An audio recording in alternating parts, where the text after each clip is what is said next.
भदंत माझे मोठे बंधू पूज्य भदंत डॉक्टर हर्षबुद्धी महाथेरो, डॉक्टर बाबासाहेब आंबेडकरांनी जे स्थापन केलेलं कॉलेज आहे मिलिंद कला महाविद्यालय नागशेनवन, पूज्य भदंतांचं शिक्षण BA पर्यंत नागशेनवनामध्ये झालं 11 पासून, आणि मुंबईमध्ये MA BEd नेट पण मुंबईतच आहे, आणि आता त्यांनी PhD औरंगाबादमधून आता प्राप्त केलेली आहे. तर तेव्हा अनेक भाषेचा अभ्यास त्यांनी केलेला आहे. राजा अशोकाच्या काळामध्ये जेवढ्याही भाषा आहेत आपल्या जीवनामध्ये कधी ऐकल्याही नसतील. पांडू भाषा कधी ऐकली आपण? ब्राह्मी लिपी, देवनागरी असेल, पण पांडुलिपी नसेल ऐकली. बुद्धाचा धम्म अनेक भाषामध्ये त्याचा प्रचार झालेला आहे. तर खूप मोठ्या भिक्खूंच्या सानिध्यात राहिले. तेव्हा त्यांना मी विनंती करेल की उपस्थित सर्व माता भगिनींना, उपासक उपासिकेंना आपण धम्माची धम्मदेशना द्यावी. उच्च शिक्षित आहेत ते, आपल्या लेकरांना आपण देखील चांगलं उच्च शिक्षण द्यावं. तेव्हा त्यांना विनंती करतो की वेळेच्या अनुसार आपण आता धम्मदेशना द्यावी. हृदय शीतलं त्वय्यापजोतविहतमोहतमं सनरामरलोकगुरु वन्दे सुगतगतिविमुत्तमं. ज्यांचे हृदय अनंत दया, अनंत क्षमा, अनंत करुणेने भरलेले आहे, ज्यांनी इहलोकी राग, द्वेष, मोह, अज्ञान, अंधकाराचा आपल्या प्रज्ञेने नाश केला आहे, असे देवता आणि मनुष्याचे गुरु, प्रज्ञेचे उद्गाता, विश्व शांतिदूत, महाकारुणिक तथागत भगवान बुद्ध, त्यांचा पवित्र पावन हा सद्धम्म आणि या सद्धम्माचा प्रचार आणि प्रसार करणारा पवित्र भिक्खू संघ, ज्यांनी हा धम्म आपल्याला मिळून दिलेला आहे, असे आपल्या सर्वांचे उद्धारक, या देशाचे थोर सुपुत्र, विश्वरत्न बोधिसत्व डॉक्टर बाबासाहेब आंबेडकर यांच्या धम्मक्रांती विचारामध्ये संपूर्ण जीवन समर्पित करून बुद्ध धम्म संघाला मी त्रिवार वंदन करतो. महान राजा चक्रवर्ती सम्राट अशोक आज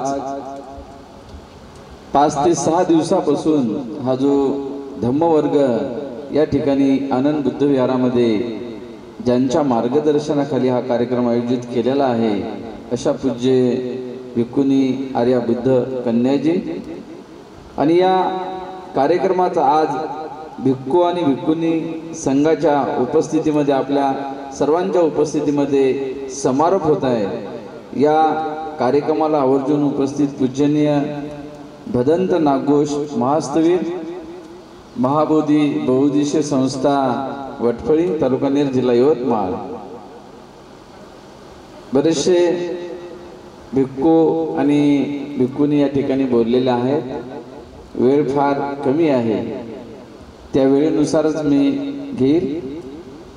तुम्ही जर म्हटलं 5 मिनिटात धम्म सांगा तर 5 मिनिटातच सांगेल, आणि तुम्ही म्हटलं 10 मिनिटात 10, आणि तुम्ही जर म्हटलं रात्रभर सांगा तर रात्रभर पण सांगेल, कारण तेवढी कॅपॅसिटी माझ्यामध्ये आहे. आणि मी एवढंच सांगेल की बुद्धाचा जो धम्म आहे, तुमचा विश्वास किती आहे त्याच्यावर, तुमची श्रद्धा किती आहे, डिपेंड ऑन मी. जर आपला विश्वासच कमी असेल तर धम्म आपल्याला कळत नाही, धम्म आपल्याला समजत नाही. कारण धम्मामध्ये पकावं लागते, शिकावं लागते, आचरण करावं लागते.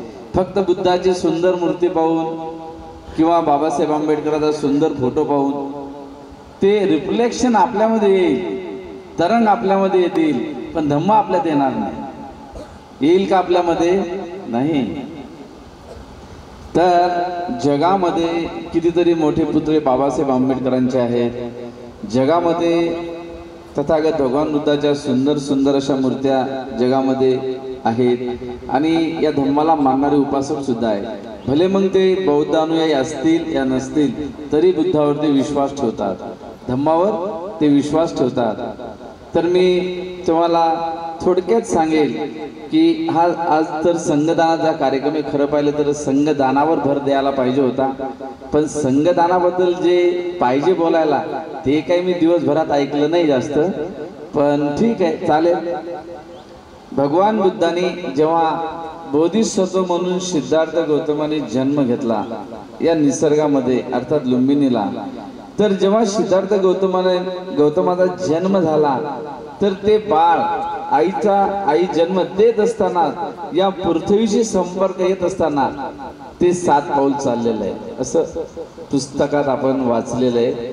काही लोक म्हणतात की नाही मूल चालू नाही शकत, पण सत्य हे आहे की ते बाळ जसा जन्म झाला ब्रह्माने तुरंत त्याला सोन्याच्या पात्रामध्ये पकडलं त्या बाळाला, आणि त्यानंतर पहिले ते सोन्याच्या पात्रामध्ये त्यांनी पाऊल ठेवलं, नंतर जमिनीवर ठेवलं, आणि जमिनीवर ठेवत असताना कमळाचे फूल उगवत गेले आणि 7 पाऊल ते बाळ चाललं. चालल्यानंतर त्यांनी बोट पृथ्वी म्हणजे आकाशाकडे केलं. बोट याच्यासाठी केलं की त्यांनी या निसर्गाला अनुसरून म्हटलं की या पृथ्वीवर माझा हा शेवटचा जन्म होत आहे, या पृथ्वीवर माझा शेवटचा जन्म होत आहे आणि सर्वश्रेष्ठ आणि ज्येष्ठ पुरुष मीच असेल. म्हणजे आज जर विचार केला आपण आज वर्तमान, तर पृथ्वीवर लोकसंख्या किती आहे? 600 ते 650 करोडच्या दरम्यान आहे आज वर्तमान. तर तुम्ही विचार करा 2500 म्हणजे 2600 वर्ष मागे जा, मग तेव्हा जेवढी लोकसंख्या असेल त्यामध्ये ते बाळ श्रेष्ठ होतं.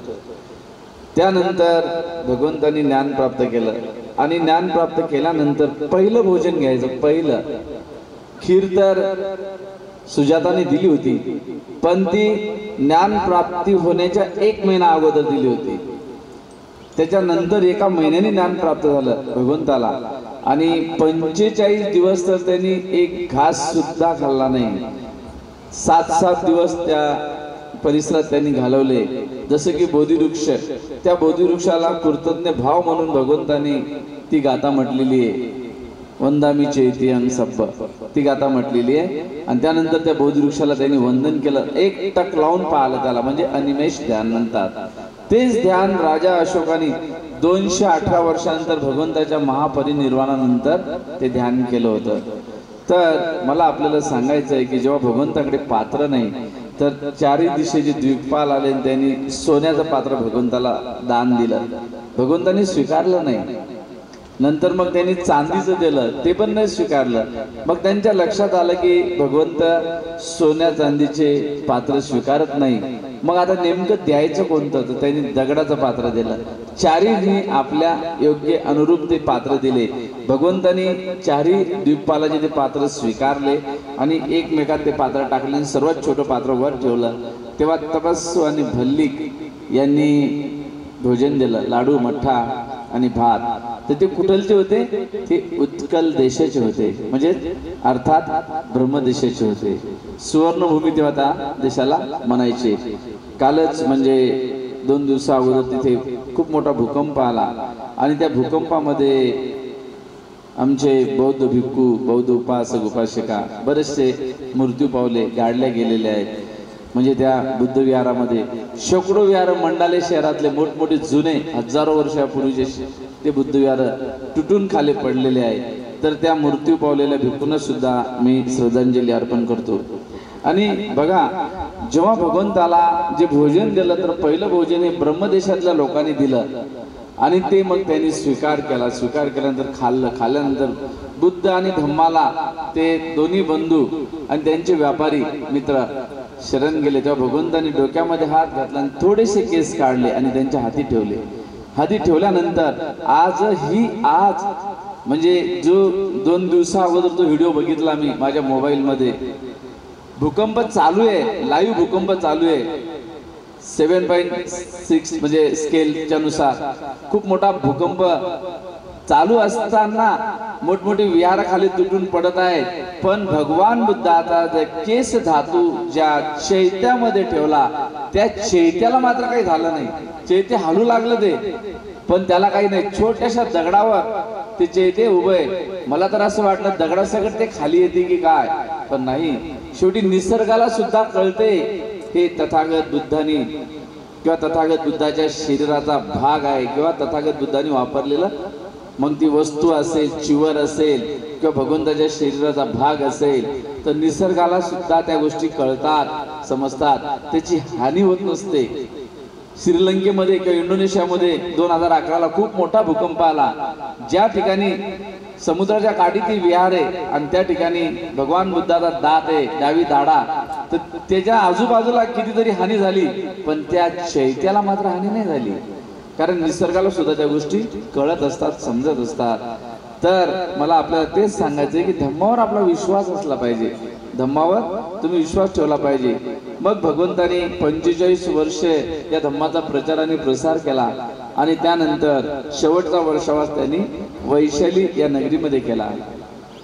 आनंदला भगवान म्हणाले की आनंद, आता आपण या नगरीमध्ये पुन्हा वापस येणार नाही, आपण सारंगनंद चैत्यामध्ये जाऊ. चापाल चैत्य बाजूलाच आहे. तिथे मार उभा होता आणि मार भगवंताला म्हणाला की तुम्ही आता लय म्हातारे झाले, लवकर मरायला पाहिजे, किती दिवस जगता तुम्ही. तेव्हा भगवंत म्हणतात, हे पापी मारा, जेव्हा मी 29 वर्षाचा होतो, राजकुमार तरुण सुंदर असा, तेव्हा तू काय म्हटलं होता मला की हे सिद्धार्था ग्रहत्याग करू नको. आजपासून 7व्या दिवशी, जेव्हा सिद्धार्थ गौतमाने शुक्रवारी या दिवशी ग्रहत्याग केलेला आहे, जन्म पण शुक्रवारीच त्यांचा झालेला आहे, तर तेव्हा ते म्हणतात की तू तेव्हाही मला म्हटला होता की ग्रहत्याग करू नको सिद्धार्था, 7व्या दिवशी तू चक्रवर्ती सम्राट होणार आहे.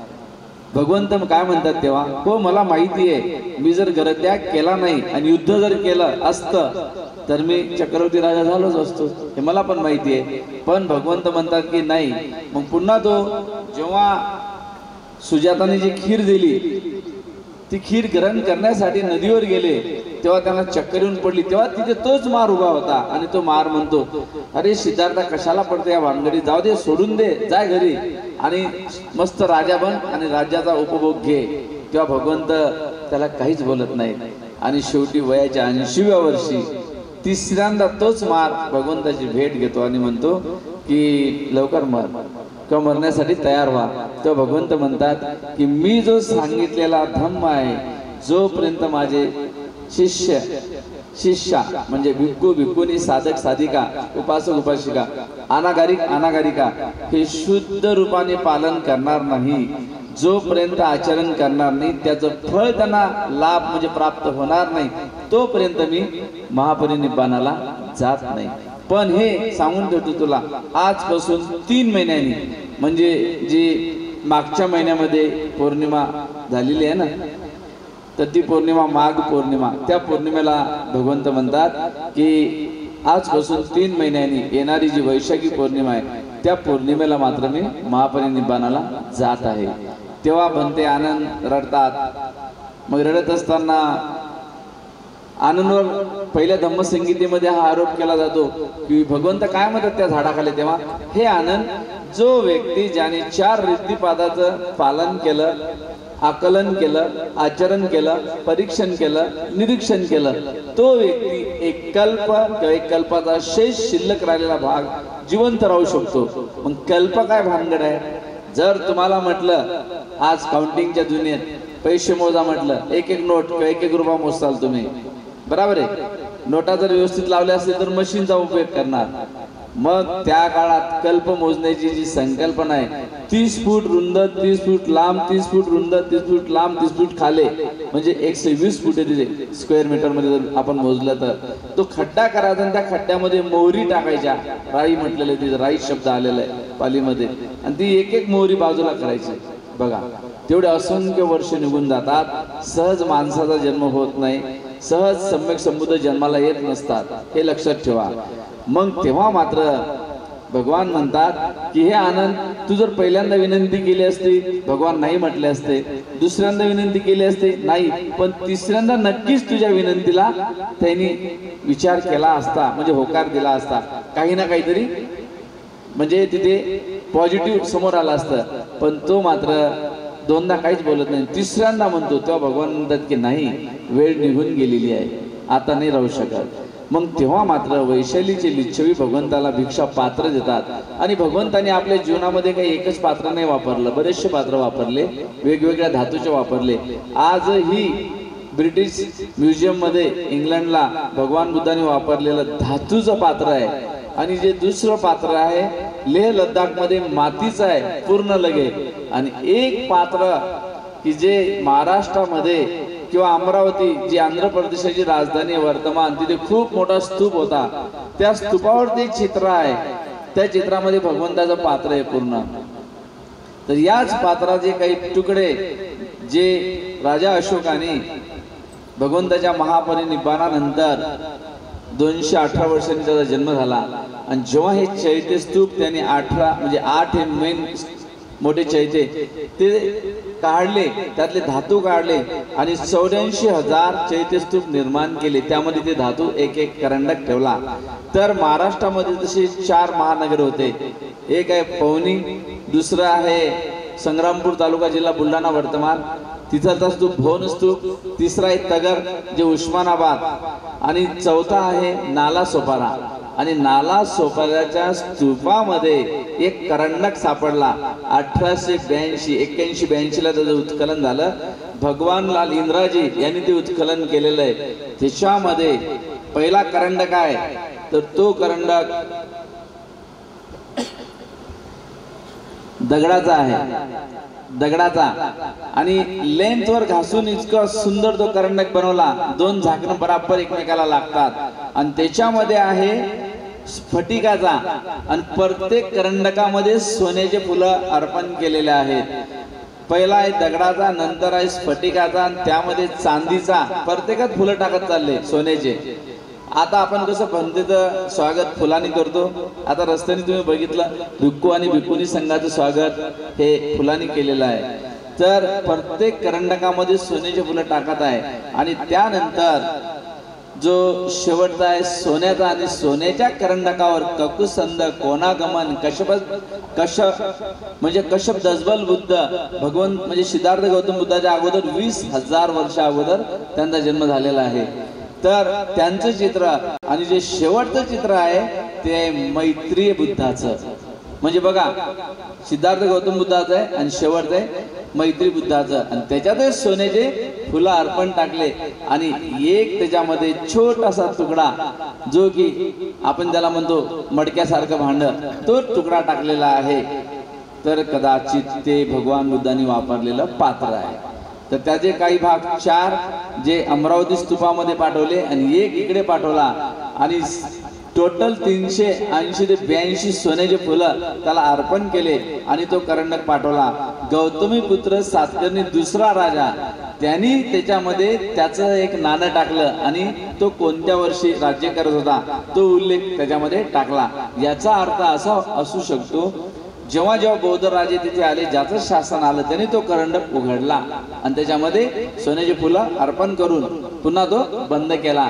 आणि योगायोग बघा कसा की 1881-82 आणि तिथून पुढे 10 वर्षांनी विश्वरत्न बोधिसत्व डॉक्टर बाबासाहेब आंबेडकर जन्माला येतात. मी कशासाठी सांगत आहे तुम्हाला, तर तुमची श्रद्धा धम्मावर वाढवा, आचरण शुद्ध ठेवा. आणि ह्या गोष्टी जर तुमच्यात असतील तर तुम्ही नक्कीच तिथे उत्पन्न होणार. आणि जे तिसरं पात्र आहे म्हणजे चौथा हाता, तर ते पात्र खूप मोठं आहे. दोन्ही हाताने जरी पकडलं तर आपण पकडू शकत नाही आणि ते धातूच आहे. तर ते पात्र वैशालीच्या लिच्छवी लोकांनी भगवान बुद्धांना दान दिलं होतं. भगवंतांनी त्या पात्राला फक्त असा हात लावला आणि ते वैशालीतच ठेवून दिलं. नंतर तेच पात्र वैशालीवरून गेलं ते पटनामध्ये, म्हणजे याचा अर्थ राजा अशोकाचा काळ येतो. मग पटनाहून गेलं ते बुद्धगयाहून गेलं ते काश्मीर, म्हणजे जम्मू काश्मीर ज्याला श्रीनगर म्हणतो आपण. तर श्रीनगर हे शहर स्वतः राजा अशोकाने बनवलेलं आहे किंवा बसवलेलं आहे. तर तिथे गेलं, तिथून गेलं ते हुयेई म्हणजे चीनचा प्रांत, हुयेईहून पुन्हा ते गेलं गांधार म्हणजे अफगाणिस्तानचा प्रांत, अफगाणिस्तानहून पुन्हा ते वापस आला अलीकडे, ज्याला आपण म्हणतो रावळपिंडी अर्थात तक्षशिला विद्यापीठ जुनं, तिथे आलं. आणि तिथून पुन्हा ते जे सर्वात मोठी मूर्ती 175 फुटाची मूर्ती जगातली 2001 मध्ये मुल्ला ओमर आणि जे तालिबानी आतंकवाद्यांनी ती मूर्ती तोडल्यानंतर पुन्हा ते आता काय म्हणतात, वर्तमान त्यांचं शासन आहे की नाही नाही हमारे पूर्वज बौद्ध थे. त्यांच्याही लक्षात येते कधी ना कधी सत्य उघड होते. ते पात्र त्याच मूर्तीच्या परिसरात आजही वर्तमान आहे. तर 1938 साली ब्रिटिश ईस्ट इंडिया कंपनी भारतावर राज्य करत होती, तर तेव्हा त्यांच्याकडनं ते अफगाणिस्तानचे लोक घेऊन गेले आणि ते पात्र आजही तिथे आहे. आणि जेव्हा केव्हा ते पात्र म्हणा इंग्लंडचं असेल किंवा जम्मू काश्मीरचं असेल किंवा मग आपलं नाला सोपऱ्याचं असेल, नाला सोपऱ्याचा जरी एक तुकडा आहे, ते पात्र देवता लोकात जाणार आहे. जो प्रवास सांगितला ना मी तुम्हाला, जसं जसं ते फिरत फिरत तिथे गेलं, तिथून रिटर्न पुन्हा ते बुद्धगयामध्ये येणार आणि बुद्धगयाहून श्रीलंकेला जाणार, श्रीलंकेहून पुन्हा ते देवता लोकात जाणार आणि देवता लोकांमध्ये जो बोधिसत्व सध्या वर्तमान ध्यान करत आहे, मैत्रीय आर्य मैत्रीय सम्यक संबुद्ध म्हणून जन्माला भविष्यात येणार, त्या पात्राला देवता लोकांमध्ये गेल्यावर त्याला हात लावणार आणि वंदन करणार. तेव्हा ते म्हणणार आहे शाक्य मुनी सम्यक संबुद्धाचं पात्र आहे, त्यांच्याकडून मला मिळत आहे असं ते म्हणणार, त्याला वंदन करणार. नंतर पुढे पृथ्वीवर जन्म घेणार, पुन्हा ते संबोधी प्राप्त करणार, पुन्हा सद्धम्माचं शासन चालू राहील. तेव्हा तुम्ही असाल का? आता जे बसलेले आहेत ते मी असेल का? नाही, मला पण माहिती आहे नाही, पण मला नक्की माहिती आहे माझा जन्म तेव्हा होईल. कारण का बुद्धावर एवढा विश्वास ठेवतो मी की तुम्ही जे सांगसाल तेवढा. मी तुम्हाला पहिलेच काय म्हटलं, तुम्ही म्हटलं 5 मिनिटात सांगा, तर मी तुम्हाला ही स्टोरी 5च मिनिटात सांगितली असते. तुम्ही जर म्हटलं 1 घंटा दिवसभर सांगा किंवा रात्रभर सांगा, तेवढी ती लांबवली असती, कारण तेवढं नॉलेज मला आहे त्या गोष्टीचं. पण तुमचा विश्वास किती आहे बुद्धावर? आता मी ज्या ज्या काही गोष्टी सांगितल्या त्या तुम्हाला पटणार पण नाही, मलाही माहिती आहे. का नाही पटणार? कारण तुम्ही त्याचा आकलनच केलं नाही. खरंच माणूस जन्म झाल्या झाल्या चालतो का बरं? अजून तर नाही पाहिला बा, मग म्हणते कसं काय सांगितलं. पण जेव्हा साहित्य वाचलं आणि ही जी गोष्ट चायनीज म्हणते, जो की पहिल्या क्रमांकाने आला होता, फाईयान, श्रीलंकेमध्ये एक बौद्ध भिक्षू भारतीय प्रवचन करत होता, त्याला म्हटलं की कोणत्या पुस्तकात आलं मला सांग. तर तेव्हा तो भंतीने काय सांगितलं, हे पुस्तकात तुला कुठेच मिळणार नाही, पण आमचे जे पूर्वज आहे भगवान बुद्धाच्या काळापासून ज्यांनी धम्म स्वतः भगवंताच्या समोर बसून ऐकला आणि धम्म भगवंतांनी सांगितलं जशाच तसा ते माझ्यापर्यंत आलेलं आहे, म्हणून मी तुला तुझ्यापर्यंत सांगितलं. त्यांनी पुन्हा सांगितलं जशाच तसं मलाही लिहून दे, आणि तो चायनाला घेऊन गेला. तर मला तेच तुम्हाला सांगायचंय की बुद्धावर विश्वास ठेवा, खूप विश्वास ठेवा, आणि विश्वास जर ठेवला तरच धम्माचा लाभ होतो. म्हणून पूज्य आर्या बुद्ध कन्याजी खरोखर खूप सुंदर असं त्यांची वाणी आहे आणि सुंदर ज्ञान त्यांनी आत्मसात केलेलं आहे लंकेला जाऊन. कारण मी जेव्हापासून त्यांना बघतो, मला वाटते कदाचित 2003ला मी त्यांना पहिल्या वेळ बघितलं होतं. त्यांना विचारलं होतं की किती दिवस झाले, त्या म्हटलं 2च महिने झाले. आता त्यांना आठवते की नाही माहित नाही. सारनाथला भेटल्या त्या मला मोठ्या स्तूपासमोर. एका भंतेला म्हटलं जाओ ओ भिक्खुनी को बुलाव इधर. त्या आल्या, वंदन केलं, त्यांच्यात तोच विनय मला दिसला. आताही तोच विनय आहे, तेव्हाही तोच दिसला. आणि एवढंही विचारलं एज्युकेशन कितना हो गया, त्यामध्ये BSc फर्स्ट इयर. आता माहित नाही मला, तेव्हा त्या BSc फर्स्ट इयर त्यांनी मला सांगितलं होतं. पण फक्त मी एवढंच त्यांना सांगेल, खूप अभ्यास करा धम्माचा आणि विनय सोडू नका. मी तुम्हाला का म्हटलं की माझा जन्म तेव्हाही होईल. माझे गुरुबंधू बाजूला बसलेले आहेत, मी त्यांना म्हटलेलं आहे की मी 10 वर्षेच पुढे जगणार आहे, मला जास्त अपेक्षा नाही. त्यातले 7 वर्ष स्वतःला देणार, 3 वर्ष समाजाला. पण एकही गोष्ट मागेही करत नाही का पुढे नाही, ती जशी असेल तशी स्वीकारतो. जे सत्य असेल तेच, असत्य किंवा असत्याचा गवा खोटा मान सन्मान तो मला नको आहे. नाही कोणी फुल दिलं तरी चालेल, कोणी टीका केली तरी चालेल, पण सत्य सोडायचं नाही. आणि जे लोक सत्य घेऊन चालतात त्यांनाच धम्माचा लाभ होतो, प्रत्येकाला धम्माचा नाही. धम्मशरणने सांगितलं तुम्हाला सांगताना, पांडू शारदा ह्या जे लिपी आहेत त्यामध्ये भगवंताचा सद्धम्म आहे, त्या लोकांनी सांभाळून ठेवलेला आहे. मला माहिती आहे आजच्या काळामध्ये कोणी भिक्खू किंवा भिक्खुनीचा अभ्यास करत नाही. 18 भाषेचा अभ्यास मी केलेला आहे. कशासाठी? हा सद्धम्म आपल्याला कळायला पाहिजे. तर असो, आजच्या या वेळेच्या अभावी कधी जर कारंज्याला आलो पुन्हा तर सुंदर पद्धतीने याच विषयावर पुन्हा प्रवचन देईल. पूजनीय भंते नागोजी महास्तवीर हे ज्येष्ठ आहेत, आजच्या प्रसंगी थोडासा उपदेश देऊन ते आशीर्वाद देतील.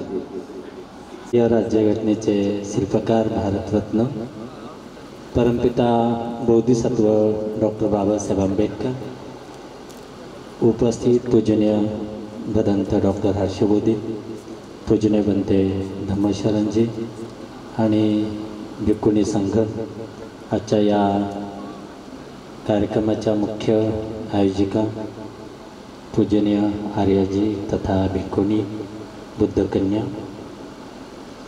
थेरी, उपस्थित सर्वच श्रद्धासंपन्न उपासक उपासिका,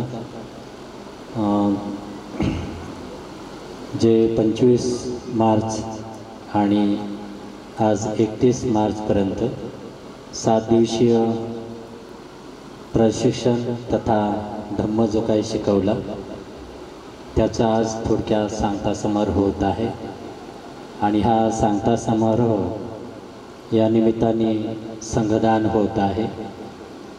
संघदान करणं हे खूप मोठं पुण्यकर्म आहे. भगवंताच्या काळामध्ये नंदामाता वेळुकंडनी अशी एक उपासिका होती आणि ही उपासिका 6 अंगाने सारीपुत्त आणि मोगल्या यांच्या नेतृत्वाखाली भिक्खू संघाला दान देत होते 6 अंगाने. आणि हे कोणी पाहिलं? भगवंतानी दिव्य चक्षुने पाहिलं. भगवान बुद्धाने आपल्या दिव्य चक्षुने पाहिलं आणि दिव्य चक्षुने पाहून भगवान बुद्धाने भिक्खू संघाला सांगतात की भिक्खूंनो, नंदमाता वेळुकंडनी ही 6 अंगाने भिक्खू संघाला सारीपुत्त आणि मोगल्या यांच्या नेतृत्वाखाली 6 अंगाने भिक्खू संघाला दान करत आहे.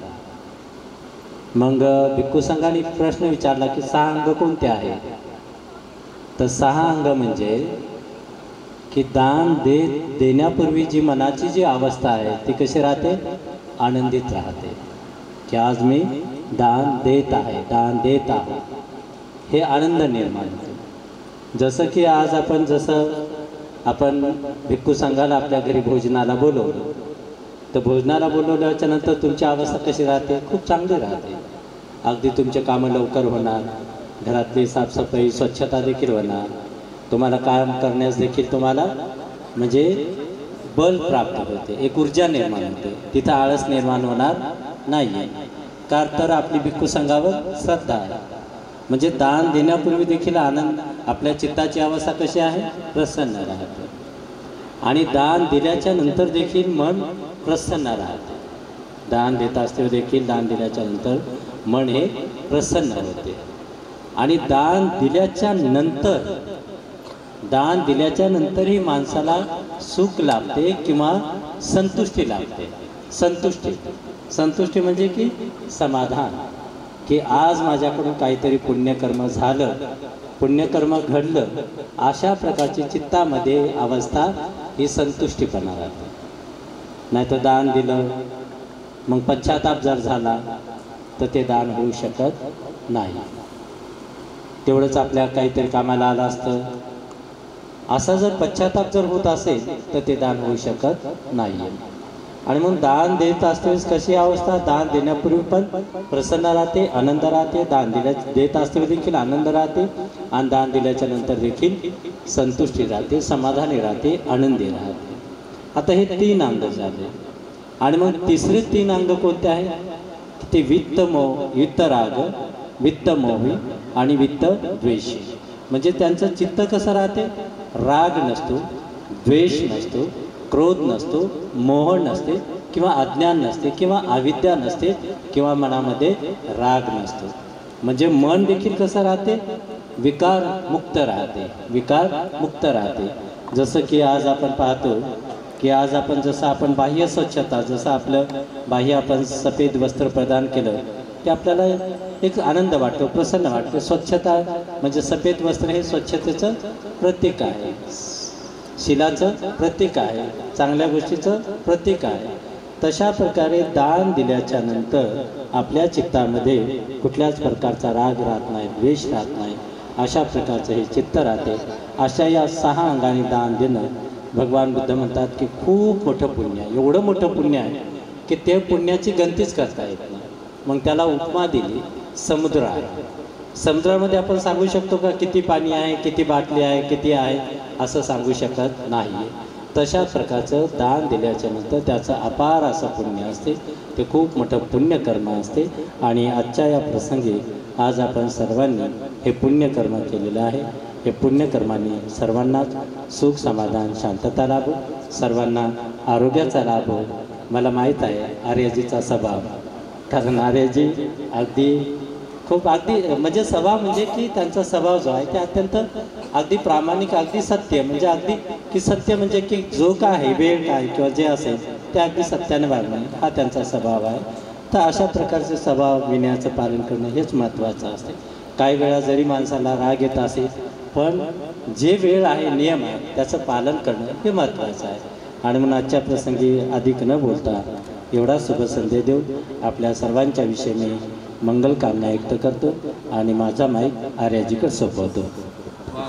साधू साधू साधू.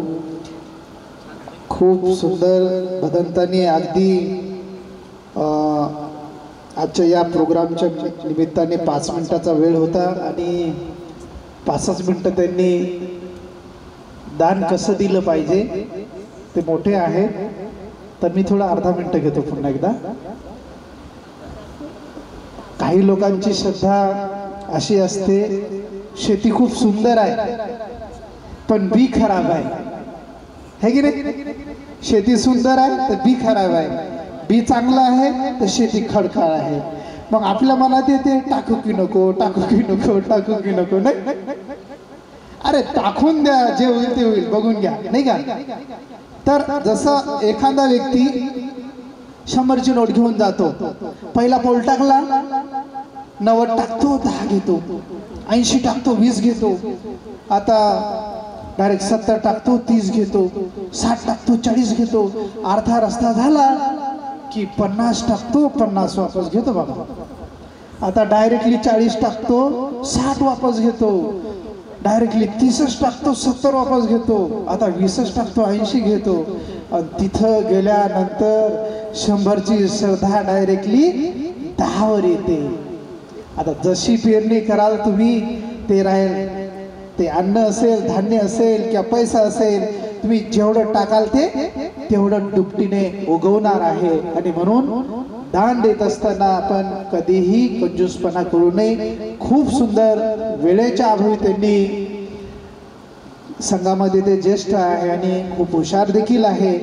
माझा जन्म झाला तेव्हापासून ते भिक्खू संघात आहे. तर ते बी पुण्यामध्ये, तुम्हाला माहिती आहे पुण्यातले लोक किती हुशार आहे की नाही. तेव्हा आमच्या आर्याजी आणि ते पहिल्या वेळेस श्रीलंकेला सोबतच बौद्ध धर्माचा अभ्यास करण्यासाठी गेल्या होत्या. त्यांनी देखील श्रीलंकेमध्ये भरपूर 6 महिने काढले भूमपूज्य भदंतांनी. आणि वेळेला ते जागले, कारण सिस्टरची विनंती होती मला की पण ते 4 वाजता आपल्याला ना मोकळं करून द्यायचं आहे. तेव्हा आता समोरचा कार्यक्रम सिस्टर घेतील अशी मी त्यांना विनंती करते. साधू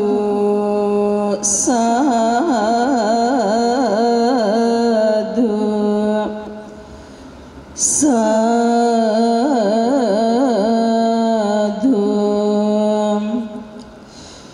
धरती है एक सराय, हम सब उसके मेहमान जैसे। कौन अपना यहाँ कौन पराया, मन का सब है ये जाल बिछाया।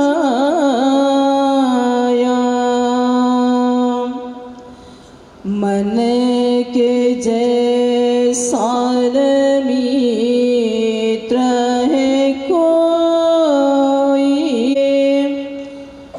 मन के जैसा शत्रु है कोई, मन के जैसा प्रिय है कोई, मन के जैसा अप्रिय कोई, मन दुख दे मन सुख दे जाए,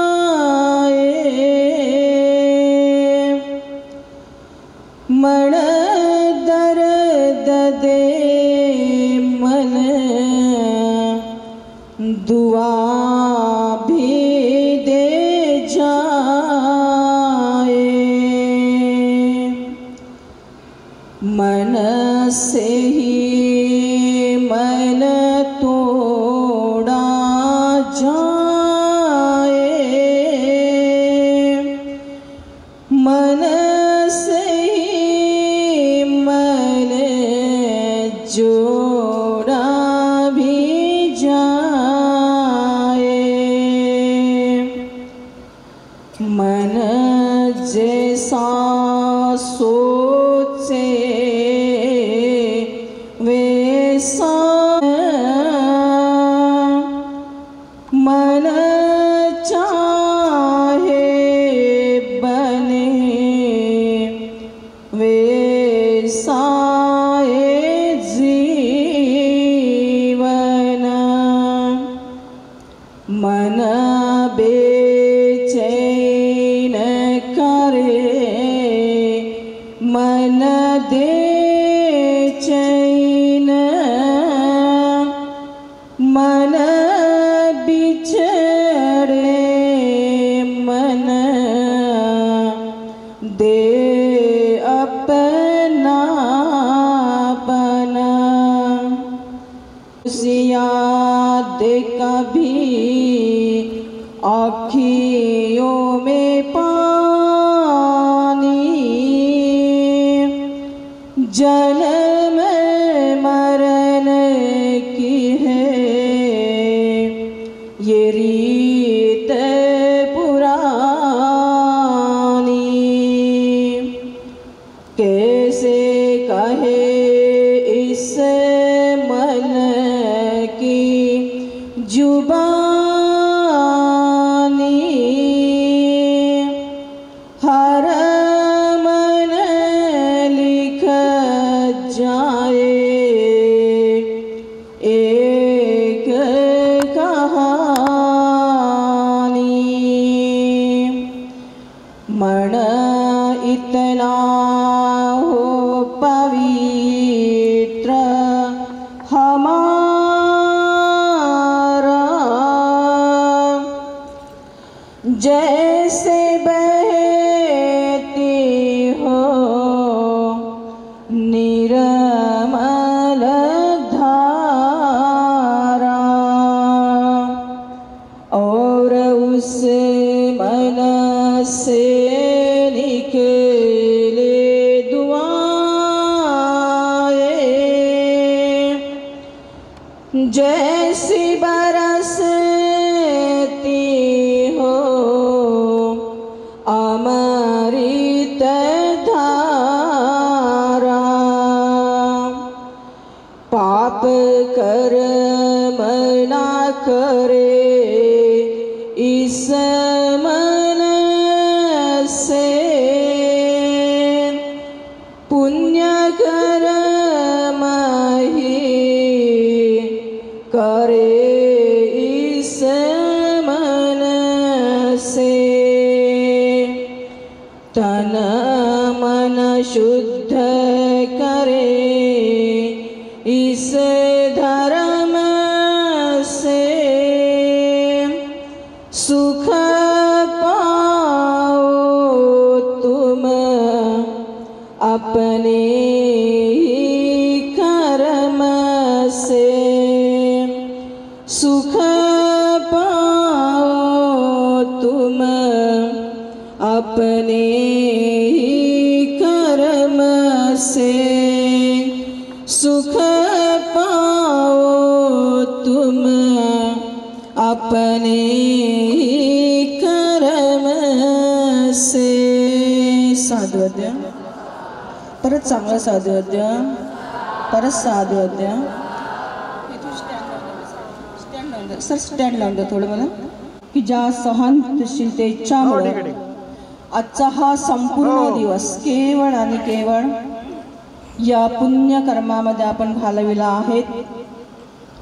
आणि म्हणून हा शेवटचा काही मिनिटाचा हा शेवटचा टप्पा संघदानाचा सुंदर प्रकारे आर्यजींनी सुद्धा, सुंदर प्रकारे भंतेजींनी सुद्धा आपल्याला धर्मदेशना देऊन उपकृत केलेला आहे.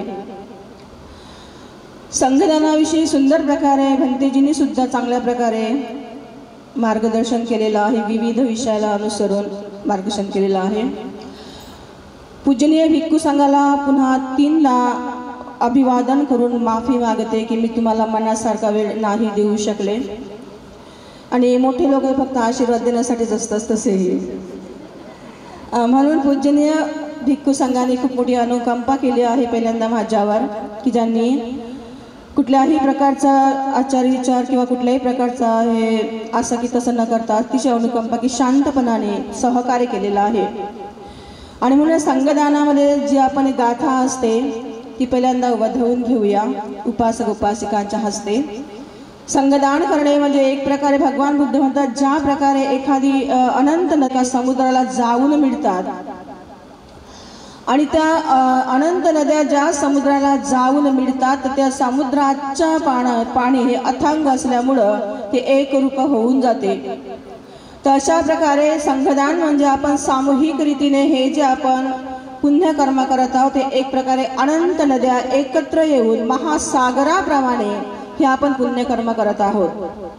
म्हणून वेळेचं सगळं भान ठेवून एक तुमच्याकडनं जी गाथा असते ती वधवून घेते आणि मग ज्या ज्या नियोजित उपासक उपासिकांच्या वतीने आपल्याला संघदान करायचं आहे ते संघदान आपण करवून घेऊया. आणि म्हणून तुम्ही सर्वांनी परत संवेदीन ज्या प्रकारे मी ते मनावरचं म्हटलं ते याच्यासाठी की झोपलेलं म्हणून थोडंसं जागृत व्हावे, उत्साह व्हावा म्हणून. तसे तुम्ही झोपलेले आज नाहीच आहे. आज अख्खा दिवस कोणीही असो पण प्रत्येक उपासक उपासिकांच्या चेहऱ्यावर एक वेगळं तेज मला दिसत आहे. ते बाहेर गावावरून आलेले उपासक असो की परिसरामधले असो कुठले, प्रत्येक उपासक उपासिकांच्या चित्तामध्ये अनंत श्रद्धा त्रिरत्नाची ही राहिलेली असल्यामुळं त्यामुळे सगळेजण इथे खूप मोठे बसून राहिलेले आहात आणि हे तुमच्या श्रद्धेचं प्रतीक आज मी पाहतोय, अनुभवत आहे. म्हणून पुनश्च तुम्हाला पुन्हा पुन्हा आशीर्वाद करते, तुमचे धन्यवाद देते आणि तुमच्या धाडसाला खरंच अभिनंदन पण तुमचं करते. म्हणून हात जोडा, कारण संघदान करतो आहे आणि संघदान करत असताना चित्ताची चेतना ही अतिशय संवेदनशील असली पाहिजे. कारण या संघदानामध्ये कळत नकळत अपेक्षित अनपेक्षित प्रत्यक्ष अप्रत्यक्ष अनेक असे उपासक उपासिका आहेत, अनेक असे गायक गायिका आहे की ज्यांनी आपल्या तन आणि मनधनाने सगळ्या प्रकारचं यथायोग्यपणे समर्पित भावनेनं हे संघदानाचे नियोजन केलेलं आहे. हे संघदान केवळ आणि केवळ उपासक उपासिकांनी केलेले, मी जस्ट फक्त एक निमित्त जरी असेल या सगळ्या वर्गाविकाला, परंतु हे सगळं तुमचं स्वतःचं अनंत पुण्यकर्म आहे. हे क्रेडिट मला बिलकुल नाही आहे, हे क्रेडिट तुम्हा सर्वांचं आहे. म्हणून हे सर्व तुमचे ज्या ज्या उपासक उपासिकांनी आर्थिक दान असो, चिवराचं दान असो, श्रमदान असेल, जेही काही दान दिलं असेल, पण प्रत्येक उपासक उपासिकाने कुठल्याही प्रकारचा किंतु परंतु न करता अतिशय श्रद्धेच्या भावनेने सहकार्य केलेलं आहे. आणि म्हणून हे सहकार्य केल्यामुळे हा एवढा मोठा प्रोग्राम एका अर्थात जर पाहतो म्हटलं तर 14 एप्रिलच्या एकदम म्हणजे तोंडावरचा प्रोग्राम आहे. आणि एवढा असून सुद्धा तुम्ही सगळ्यांनी सहकार्य केलं, याचा अर्थ असा की तुमच्यामध्ये जी श्रद्धा आहे, तुमच्यामध्ये जी विश्वास आहे, हे विश्वास मी आज बघतो आहे की तो विश्वास तुमच्यामध्ये किती अनंत आहे. तेवढ्याच विश्वासाच्या पात्रतेने, तेवढ्याच मैत्रीच्या पात्रतेने हे संघदान आपल्याला व्यवस्थितपणे चित्ताच्या चेतनेतून करायचं आहे, अतिशय निर्विकार चैतन्यातून करायचं आहे. कारण भगवान बुद्ध म्हणतात चेतनाहं भिक्खवे कर्मं वदामि. जशी चेतना असेल आपली तसे कर्म बनतात. आणि म्हणून संघदानाचे जे आपण कर्म करत आहोत हे अतिशय संवेदनशील असं आपलं कर्म आहे, ज्याला आपण पुण्यकर्म म्हणतो, संघदान कर्म असं आपण म्हणतो. म्हणून तुम्ही गाथा वधून घेणारे तुम्ही सर्वांनी माझा हात जोडून म्हणा. आणि मला मिनिमम तो सम्मा संबुद्धस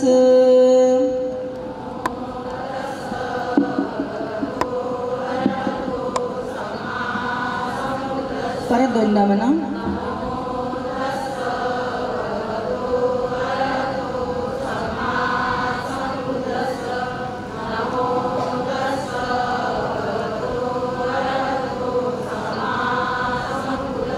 इमानदानं संघसरे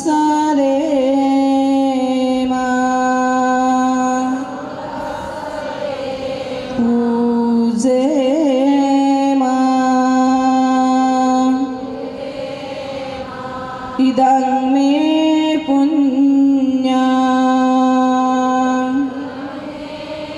आसवखया वहं होतु. इदं मे पुण्या निब्बानस्य पच्चयो होतु. इमं दानं शिवरदानं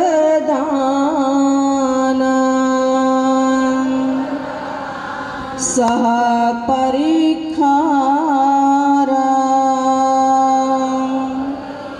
वत्थुदानं अर्थदानं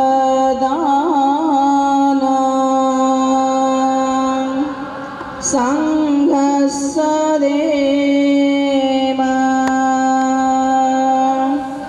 पूजेम. इदं मे पुण्या सब्बे सत्ता सब्बे पाना सब्बे भूता सब्बे मनुष्या सब्बे अमनुष्या सब्बे पुग्गला सब्बे पुरीसा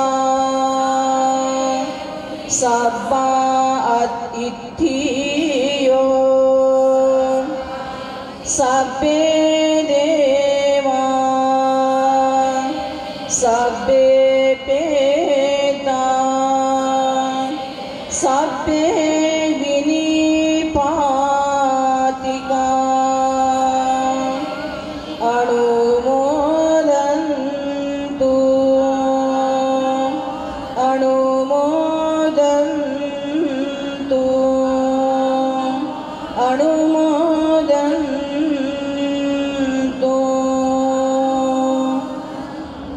साधुवाद. अशा प्रकारे हे आपण जे गाथा म्हटलेली आहे थोडक्यामध्ये सारांश असा होता की हे जे आम्ही संघदान करतो आहे, चिवरदान आहे, अष्टपरिष्कार दान आहे, वस्तुदान आहे, अर्थदान आहे, जे काम संचित पडावं निर्वाणासाठी हे पुण्यकर्म आमचं उपकारी ठरावं. आणि हे उपकारी ठरावं, सुगतीसाठी हे पुण्यकर्म उपकारी ठरावं.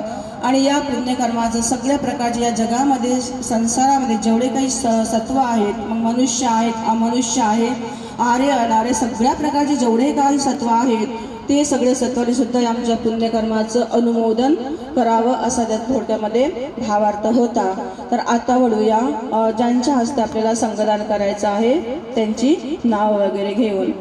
मी परत म्हणते, ज्या ज्या उपासक उपासिकांची नावं घेतल्या जातील प्लीज गोंधळ न करता ज्या प्रकारे तुम्ही स्वागतासाठी सहकार्य केलेलं आहे शांतपणाने अशा प्रकारे संघदानामध्ये सुद्धा तुम्हाला चांगल्या प्रकारे सहकार्य करायचं आहे.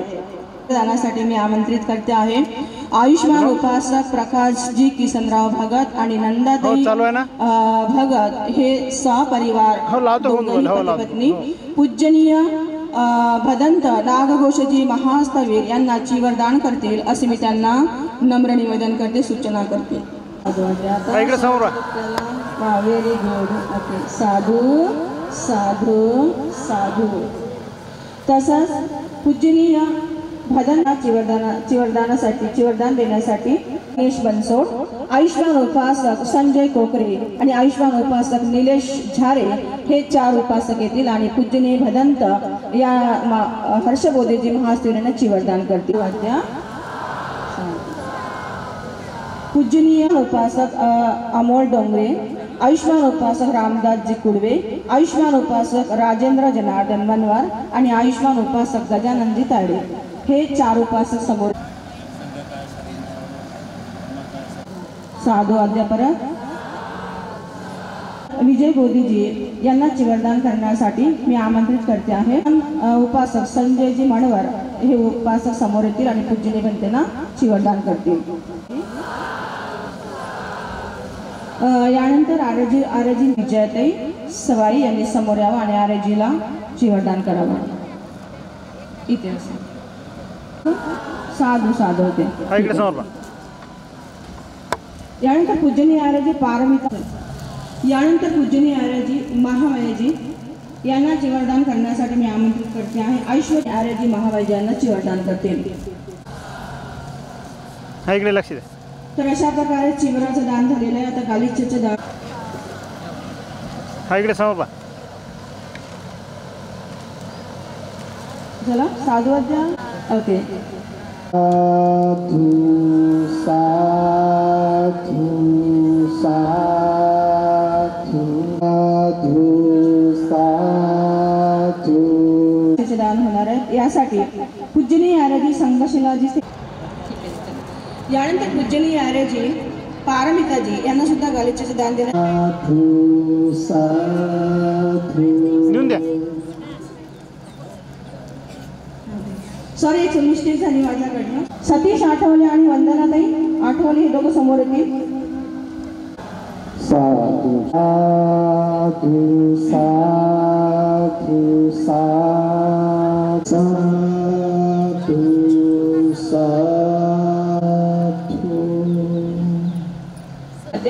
साधू आयुष्मान उपासक बबनजी कोकरे, आयुष्मान उपासक गजाननजी वर, आयुष्मान साधू साधू पूजनीय भदंत धम्मसरणजी यांना, साधू साधू पूजनीय भदंत विजय बोधीजी यांना.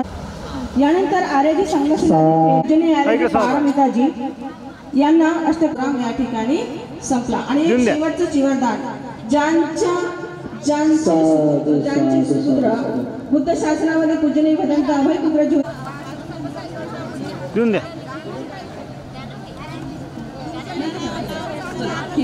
तर अशा प्रकारे या ठिकाणी संघदानाचा प्रोग्राम संपलेला आहे. तर शेवटचे तुमचे फक्त 5 मिनिट, शेवटचे 5 मिनिट म्हणजे आभार प्रदर्शन.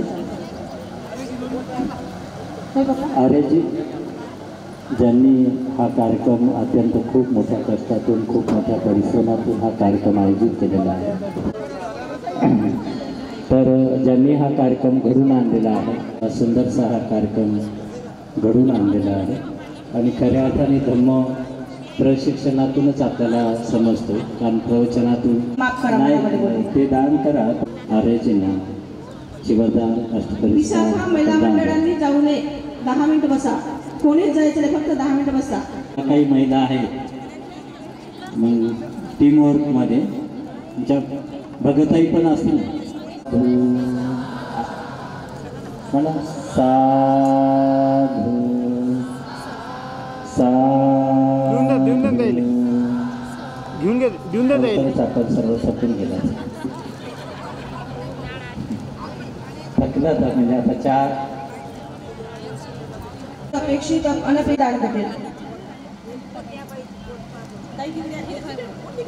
साधवाद्या तसेच पूजनीय भजंत हर्षबोधेजी महास्तवी यांना दान देण्यासाठी मी सगळ्या प्रकारची कीर्तने साधू साधू साधू साधू. तर अशा प्रकारे या ठिकाणी ते दानाचं सगळं संपलेलं आहे. 2 मिनिट फक्त आभार घेते. हे कर्तव्य आहे माझं. हा प्रोग्राम घेत असताना 2 प्रकारचे विकल्प निर्माण करतात. सगळेजण बसून घेतात 5 मिनिटं आपल्याला कॅमेरावाले आम्हाला सांगा फक्त की आम्ही कर्मचारी लोक असल्यामुळे आम्हाला वेळ भेटत नाही आणि म्हणून खोटं नाही आहे. आणि म्हणून हे 2 प्रकारच्या विकल्पाला थोडंसं मी लक्षात ठेवे. आजचं हे जे चिवरदान आहे हे आजच्या जेवढं सगळं चिवरदान केवळ आणि केवळ एका परिवाराने केलेलं आहे. फक्त आपण त्यांना बाकीच्या उपासना सहकार्य केलेलं आहे. तो परिवार म्हणजे भगत परिवार बायपास म्हणजे प्रकारचे भगत. आणि धन्यवाद, खूप खूप आभार.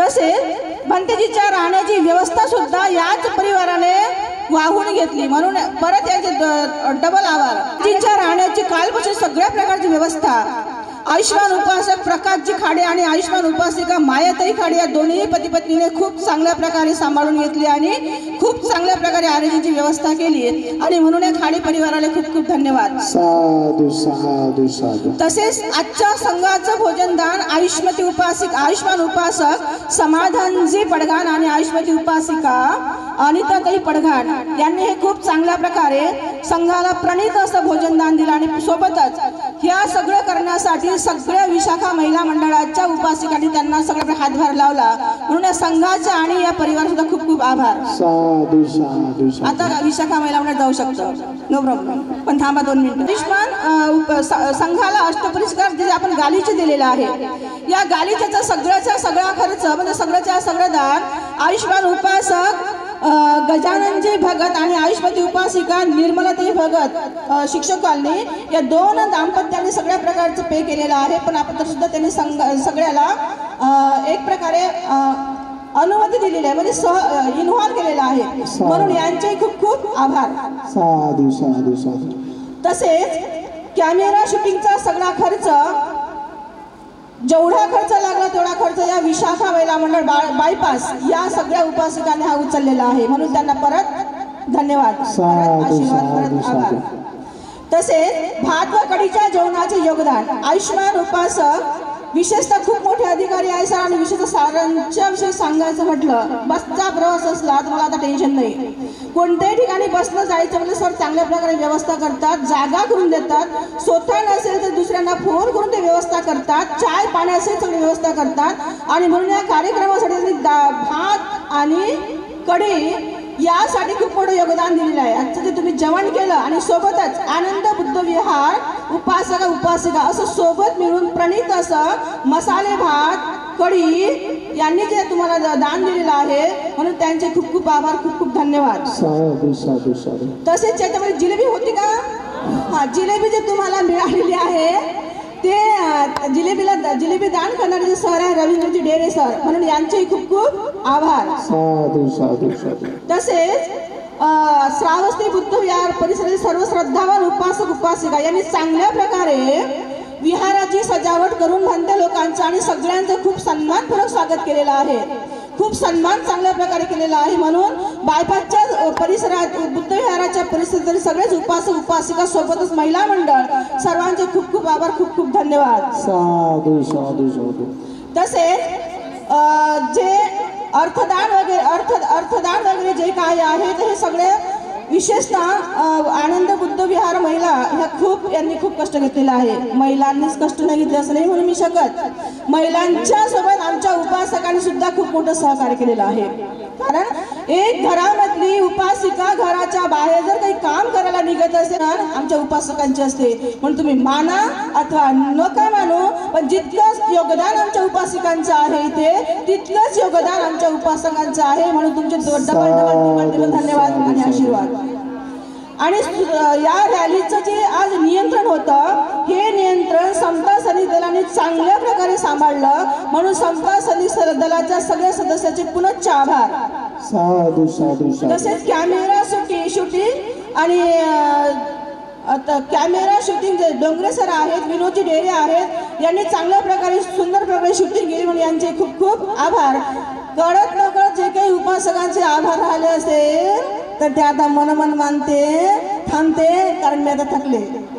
म्हणून सर्वांचे पुण्याचे आभार. सगळ्यात महत्वाचं एक, आणि म्हणून कुठल्याही प्रकारचा किंतु परंतु न करता पूज्यनीय भदंत नागघोषजी महास्तवी, पूज्यनीय भदंत डॉक्टर हर्षमोदीजी महास्तवी, पूज्यनीय भदंत धम्मसरांजी थेरो, पूज्यनीय भदंत विजय बोधूजी थेरो आणि आमचे सगळे आर्यजी या संघाने खूप मोठी अनुकंपा केली या ठिकाणी येऊन, ज्यामुळे संघदान करण्याची संधी आम्हाला मिळाली आहे. म्हणून संघाचे सुद्धा पुण्याचे मी आभार मानते. कळत न कळत झालेलं जे काही चुका असेल माझ्याकडनं कायाच्या मनातून, तर तो संघ मला माफ करो, क्षमा करो अशी शब्दाची क्षमायाचना करते आणि थांबते.